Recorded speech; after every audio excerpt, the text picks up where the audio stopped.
It was sometime in 2022 when I decided I needed a side hustle to make some extra cash. My regular job covered the bills, but it left me with almost nothing to spare. After a lot of scrolling on my phone, I finally downloaded DoorDash, thinking, why not? It seemed easy enough: pick up food, drop it off, and earn some quick money. The sign-up process was straightforward. I uploaded my license, filled in the details, and waited for approval. A couple of days later, my account was active. I had everything ready: the app on my phone, a small insulated delivery bag, and a full tank of gas. But for some reason, I kept putting it off. I'd open the app, scroll through potential orders, and then close it again. Almost 3 weeks went by before I finally told myself, okay, no more excuses. Let's just try it tonight. That night, after coming home from work, I realized I wasn't tired, just bored. It was a quiet evening, and the streets outside my apartment were unusually empty. I figured it was the perfect time to test the waters. I grabbed my keys, got into my car, and turned the app on. The first few deliveries were uneventful. A couple of fast food pickups, a coffee order, and one small grocery run. Nothing strange. The customers were polite, the houses well lit, and the tips modest. After about 2 hours, I was getting into the rhythm: pick up, follow the GPS, drop off, repeat. I was starting to feel confident. Then, just past midnight, an order popped up that immediately caught my eye. The app showed an estimated tip between $30 and $40 more than I'd made in the past several hours combined. Without even thinking about it, I hit accept. The pickup location was our town's only 24-hour McDonald's, sitting right at the edge of the highway. Beyond that stretch of road was nothing but miles of rural farmland, old barns, and the occasional abandoned gas station. It was the kind of road you only took if you knew exactly where you were going. I pulled into the McDonald's parking lot, grabbed the order, a large bag with the smell of fries and burgers escaping from the top, and went back to my car. That's when my phone rang. It was the customer. His voice was deeper than mine, maybe mid to late 30s, but what threw me off was his tone. It wasn't friendly, not even neutral. It had this sharp, almost impatient edge. He asked me to confirm the address. I read it straight from the app. Silence. I was just about to ask if something was wrong when he hung up. No thanks. No see you soon. Just click. Weird. Someone willing to tip that much should have been at least polite. Right. I brushed it off at first, figuring maybe he'd had a rough day. But something about that call stuck with me. The GPS estimated a 15-minute drive, but as I headed down the highway, it felt much longer. The air outside was heavy with fog, rolling in from the fields. Street lights grew scarce, and the further I drove, the more the scenery shifted. Small neighborhoods gave way to empty stretches of farmland. It was the kind of landscape that made you feel very, very far from civilization. About 12 minutes in, I spotted the dirt driveway the GPS pointed to. The turn was barely visible through the fog. I slowed down and pulled in. The tall grass on both sides swayed in the night breeze, and the gravel crunched loudly under my tires. The fog seemed even thicker here, and my headlights cut only a narrow tunnel through the white haze. Eventually, an old farmhouse emerged from the mist: 2 stories, withered wood siding, a wraparound porch, and dim yellow lights glowing faintly in the windows. The address matched. I parked, grabbed the bag, and stepped out. The air was cold and still, eerily still.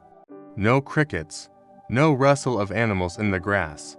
Just the faint whistle of wind moving through the tall blades. As I approached the porch, I noticed the wood beneath my feet creak loudly with each step. I knocked once. Almost immediately, the door creaked open, just a few inches, like it hadn't been latched properly. From somewhere deep inside the house, a man's voice called out. It was the same voice from the phone. He asked if I was the DoorDash driver. I said yes and told him I'd just leave the food on the porch.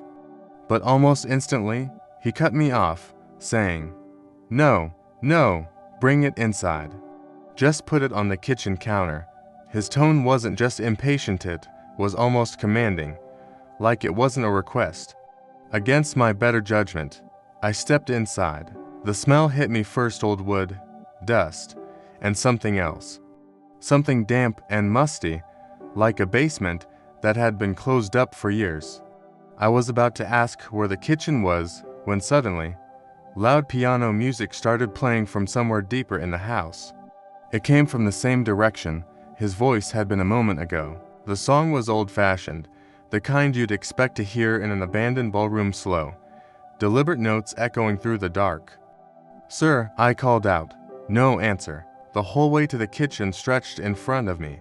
But as I walked, I noticed something strange. The further I went, the dimmer the light became. The walls were lined with old picture frames, but the glass was so dusty I couldn't make out the faces. The room where I thought he'd been standing, completely dark. Something in me screamed to turn around. I decided right then it wasn't worth it, not for $40, not for $400. I set the bag down in the hallway and turned back toward the door. That's when I saw him. He was standing in the shadows near the front door, staring at me. His eyes, wide, unblinking, seemed to catch what little light there was, making them almost glow. His lips were pressed tightly together, and for a split second, I thought I saw something metallic in his hand. I didn't wait to find out. I bolted out the door, down the porch steps, and straight into my car. My tires spun in the gravel before finally catching, and I tore down that driveway, my heart pounding so hard I could feel it in my throat. In the rearview mirror, I saw nothing but fog swallowing the house. But I swear I could still hear faint piano notes echoing long after I was back on the highway. I'm almost certain now that he'd been trying to block the exit, maybe lock me inside. The music, probably to mask the sound of his footsteps as he moved closer. That night, I deleted the DoorDash app. I've made bad decisions before, but never one that made me feel that close to real danger. And honestly, I don't ever want to imagine what might have happened if I'd been just a few seconds slower. I was 28 at the time, living alone in a small, quiet city that always seemed just a little too still at night. I'd moved there for a job I thought would be my career, a position that, at the time, felt like stability. But when I got laid off unexpectedly, it felt like the ground had been pulled out from under me. Losing that job didn't just hit my bank account, it hit my sense of direction. I spent the first week trying to apply for anything and everything, staring at job listings until the words blurred together. Eventually, I realized I couldn't afford to wait for the perfect opportunity. I needed something, anything, to pay the bills while I figured my life out. After a couple of weeks, I landed a position at a small roadside motel on the outskirts of the city. It wasn't glamorous. In fact, it was exactly the kind of place you picture in a crime show: single story, flat roof, faded paint, neon sign that flickered more than it glowed. But I told myself it was just temporary. The motel sat along a lonely stretch of highway, about 30 minutes outside the city. Nothing else was nearby except an abandoned restaurant next door.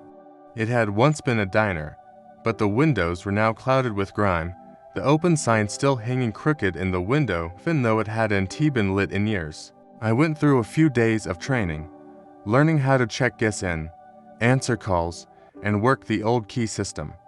The keys weren't the modern plastic cards you swiped, they were real metal keys, each hanging on a small wooden peg behind the desk.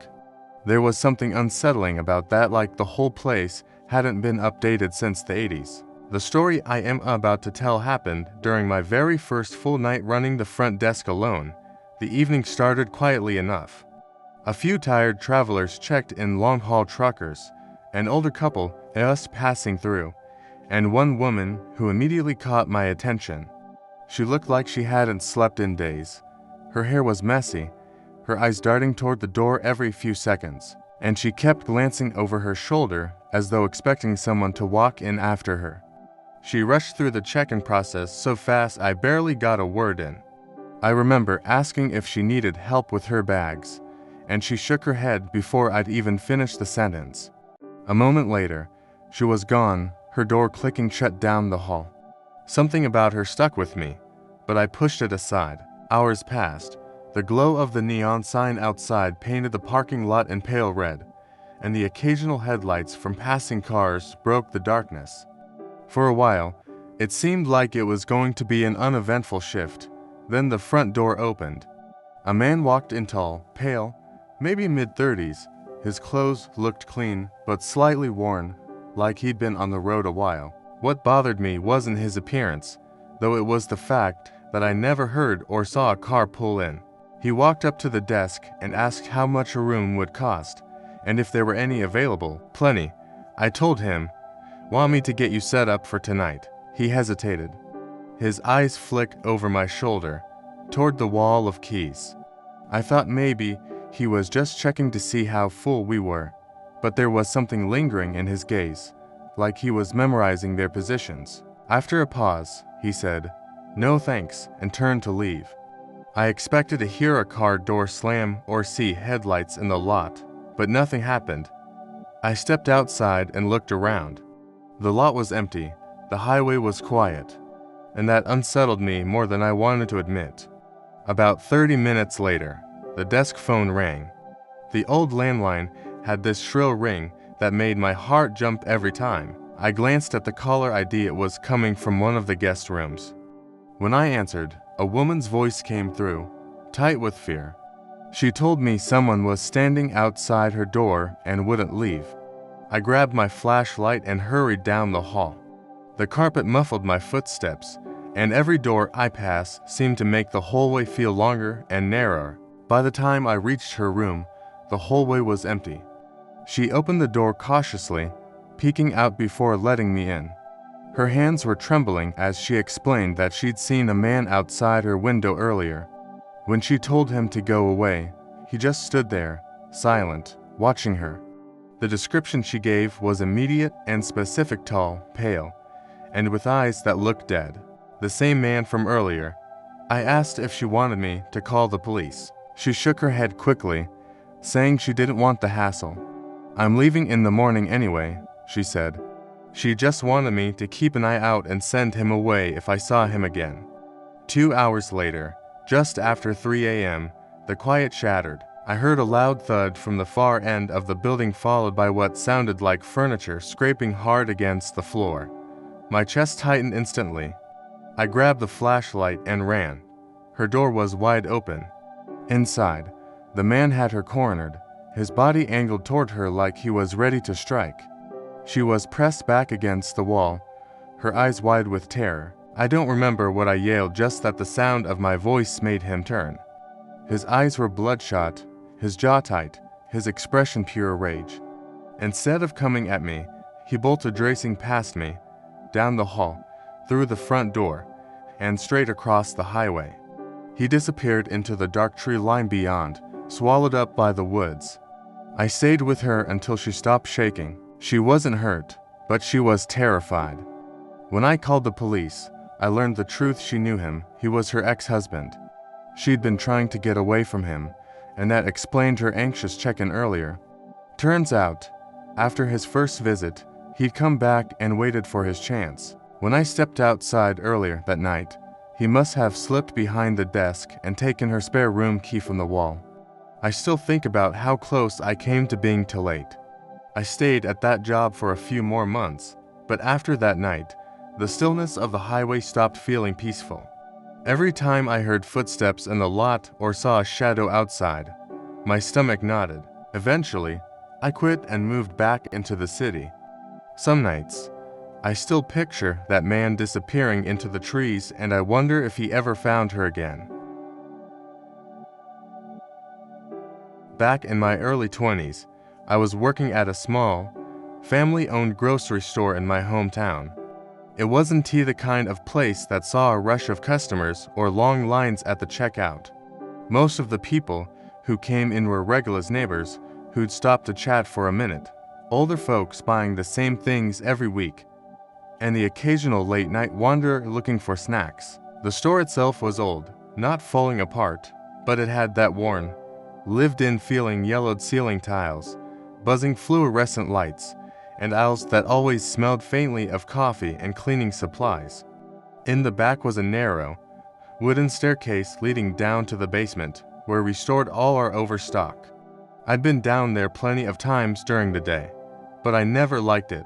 The basement was the kind of place where the air always felt a little colder than it should, and the concrete walls were stained from years of dampness. The single light bulb hanging from the ceiling never seemed bright enough, leaving shadows tucked into every corner.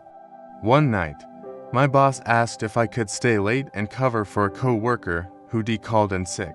It wasn't a big deal. Extra hours meant extra money, and the night shift was usually quiet. I figured I'd bring a thermos of coffee, keep the radio on low, and ride it out until morning. The first couple of hours were uneventful. A few stragglers came through, someone grabbing milk, a couple buying beer before midnight, a teenager picking up chips and soda. After 10 p.m., the store was practically dead. The hum of the refrigerators and the soft crackle of the old radio behind the counter were the only sounds. I was in L3, stocking cereal boxes, when I heard a faint sound coming from somewhere in the back. It wasn't loud, just enough to make me pause and listen. It was a dull, rhythmic thump, like someone shifting boxes around. My first thought was that one of the night cleaners had shown up early. They had a key and sometimes came in after hours. I walked to the back, toward the stairwell that led to the basement. That's when I noticed something strange. The light down there was on. We always kept it off unless someone was working below, and I knew for a fact no one had been down there since the afternoon. "Hello." I called down, my voice echoing. No answer. I stood there for a second, debating whether to go down. Something about that silence didn't sit right with me, but I told myself I was being paranoid. I started down, one step at a time. The old wooden stairs creaked loudly under my weight, and every sound bounced off the concrete walls below. The smell of damp, cold air grew stronger the closer I got to the bottom. When I reached the floor, I glanced toward the storage racks and froze. There was a man standing in the far corner, his back to me. He wasn't wearing a cleaner's uniform, just dark jeans and a black jacket. His posture was stiff, almost unnatural, like he'd been standing there for a long time without moving. I cleared my throat and said, "Sir, this area's off limits. You're not supposed to be down here." No reaction. He didn't turn, he didn't speak. He just stood there, like a statue. A chill ran up my spine, and I felt that prickling at the back of my neck, the one that tells you re somewhere you shouldn't be. I started stepping back toward the stairs, my eyes locked on him. Then, without moving his body, he slowly turned his head toward me. Not a normal turn. It was almost too slow, too controlled, like every muscle in his neck was moving on purpose. And then he smiled. It wasn't a warm smile. It wasn't even a fake, polite one. It was too wide, too still, like it had been carved into his face. "Do you work here?" he asked. His voice was low, almost a whisper, but the basement made it echo in a way that felt wrong, like it was coming from more than one direction. "Yeah," I said cautiously, "and you can't be down here. This part of the store is off limits." He just stared at me for a moment, still smiling. Then he said something I'll never forget. "I've been here all day." The way he said it made my stomach drop. I didn't know what to say. Was he joking? Was he serious? If he had been there all day, where had he been hiding? The basement wasn't big. There were only a few rows of shelves, and you could see most of it from where I stood. "I'm going to call the police," I told him, my voice shaking just slightly. That's when he started walking toward me. Not fast, not running. Just slow, deliberate steps, his eyes never leaving mine, like he was enjoying watching me realize there was nowhere to go except up those stairs. I bolted, 2 steps at a time, gripping the railing so hard I nearly pulled myself off balance. I slammed the basement door shut behind me, locked it, and ran straight to the phone at the register. My hands were shaking so badly, it took me 3 tries to punch in 911. The cops arrived in under 5 minutes. I stayed at the counter while they went down with their flashlights. When they came back up, they told me the basement was empty. No sign of anyone, no footprints in the thin layer of dust on the floor. And the light I'd seen burning when I first went down, it was switched off. They searched the rest of the store, the parking lot, even the alley out back, but nothing. For a while, I tried to tell myself maybe I'd imagined it. Maybe I'd been so tired from the long shift that my brain played tricks on me. But deep down, I knew that smile was burned into my memory. I quit a few weeks later. I couldn't shake the feeling that maybe, just maybe, he hadn't left, that he'd found some corner of that old basement I didn't know about. And that one night, when the store was empty again, he'd be waiting. If you enjoyed this video and want more stories like this, don't forget to hit that like button, subscribe, and turn on the notification bell so you never miss an upload. Thanks for watching, and I'll see you in the next one.